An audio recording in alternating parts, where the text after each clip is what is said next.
Frères et sœurs, nous fêtons aujourd'hui cette belle fête de l'Épiphanie. Épiphanie signifie manifestation. Nous célébrons ce moment où Jésus a été manifesté aux nations païennes par la venue de ces mages. Alors qui sont-ils? Ces mages sont des savants, des astronomes de l'époque qui ont vu un signe dans le ciel, qui se sont mis en route. Vous voyez que leur sagesse les a conduits jusqu'à Jérusalem. Et à Jérusalem, ils ne savaient plus où aller. Et ils se sont tournés vers Hérode.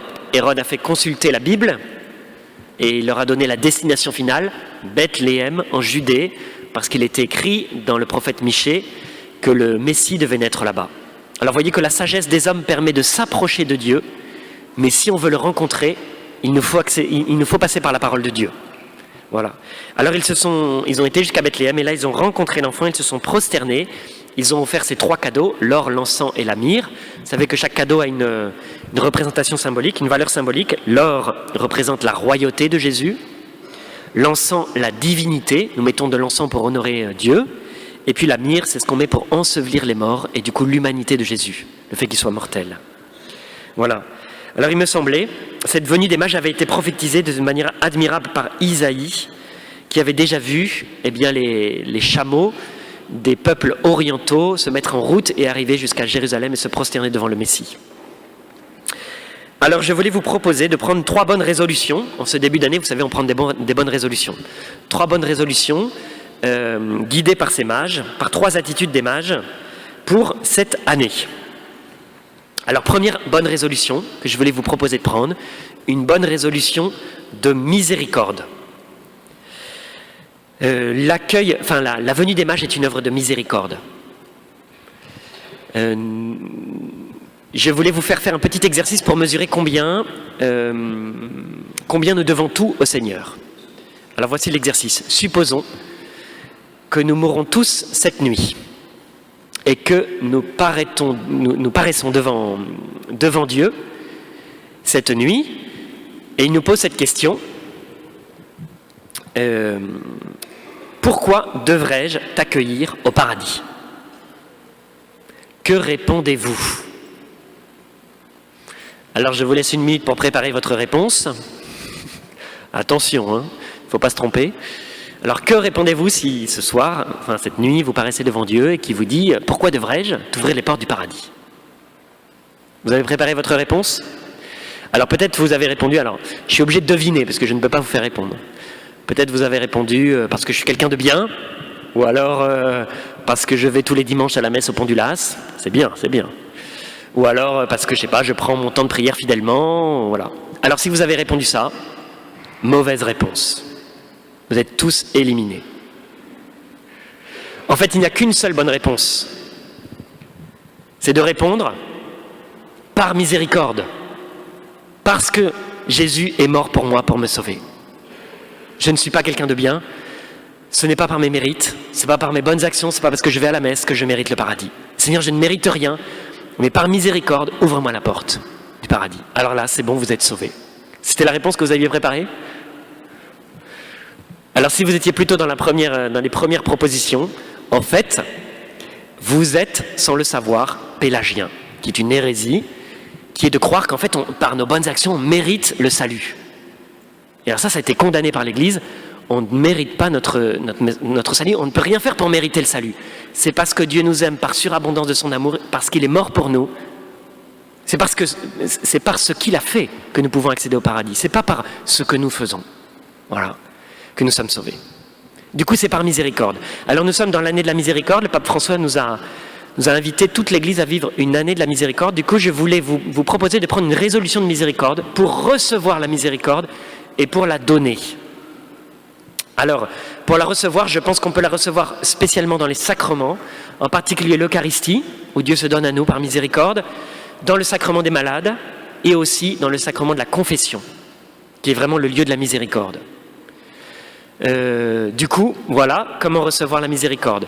Comment la partager, comment la donner? Le pape nous propose de faire des œuvres de miséricorde, et il nous dit il y a des œuvres de miséricorde corporelles et spirituelles. Il y en a 7 d'un côté et 7 de l'autre. Je vous les rappelle pour vous donner des idées. de ce que vous pouvez faire. Voici les 7 œuvres de miséricorde corporelle que vous pourriez faire. Donner à manger à ceux qui ont faim. Donner à boire à ceux qui ont soif. Vêtir ceux qui sont nus. Accueillir les étrangers. Assister les malades. Visiter les prisonniers. Ensevelir les morts. Voilà 7 œuvres de miséricorde traditionnelles dans l'Église que nous pouvons faire pour partager la miséricorde. Il y a aussi des œuvres, vous voyez, c'est prendre soin du corps des autres. Il y a aussi des œuvres spirituelles qui sont un peu prendre soin de l'âme de nos frères et sœurs. Alors les voici. Conseiller ceux qui sont dans le doute. Enseigner ceux qui sont ignorants. Avertir les pécheurs. Consoler les affligés. Pardonner les offenses. La 6e, c'est celle que je préfère. Supporter patiemment les personnes ennuyeuses. Voyez ? Et 7, prier Dieu pour les vivants et les morts.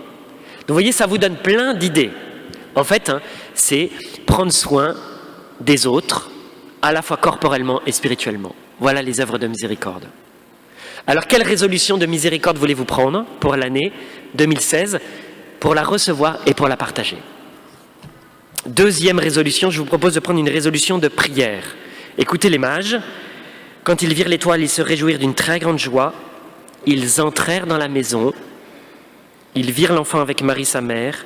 Et tombant à ses pieds, ils se prosternèrent devant lui. On pourrait dire, ils l'adorèrent.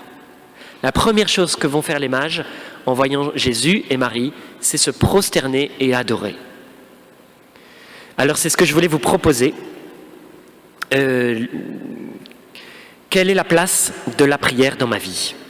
Comment puis-je adorer le Seigneur? Comment puis-je m'abaisser avec humilité et prendre du temps pour lui? Vous savez que dans notre paroisse, on vous propose de prendre 1 heure par semaine pour adorer le Seigneur. C'est une excellente résolution, enfin c'est une excellente idée. Ça se passe dans cette petite chapelle à partir du mardi. On s'inscrit sur un planning et chaque semaine, on vient se mettre en silence pendant 1 heure pour écouter le Seigneur, pour l'adorer, pour lui parler. Voilà. Certains d'entre vous le font, certains d'entre vous ne le font pas. Vous pouvez vous inscrire pour faire ça. Peut-être aussi, une autre idée, c'est de prendre un petit temps de prière tous les jours. Certains d'entre vous le font, d'autres ne le font pas. Je vous propose de prendre 1 quart d'heure. 1 quart d'heure par jour. Pourquoi 1 quart d'heure? Parce que ça correspond à peu près à 1% de notre temps.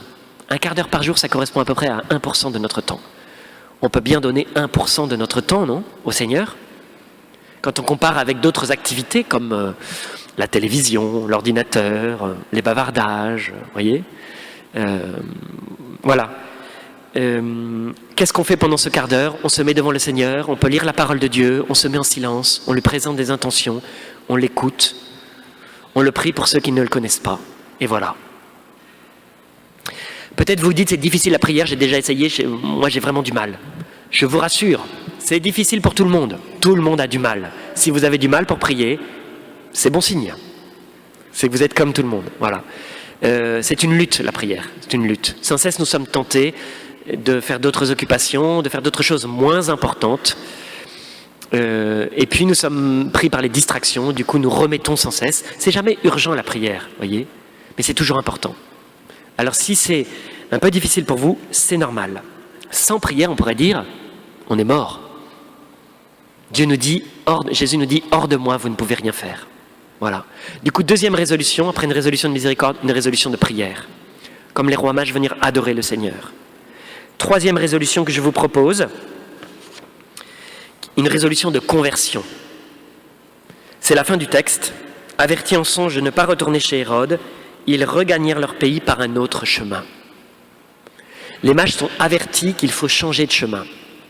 À la fois pour pas qu'Hérode sache le lieu de naissance de l'enfant, mais aussi symboliquement, c'est le signe qu'ils ont changé intérieurement, que leur cœur a changé. Changer, c'est se convertir. Se convertir, c'est précisément changer de chemin.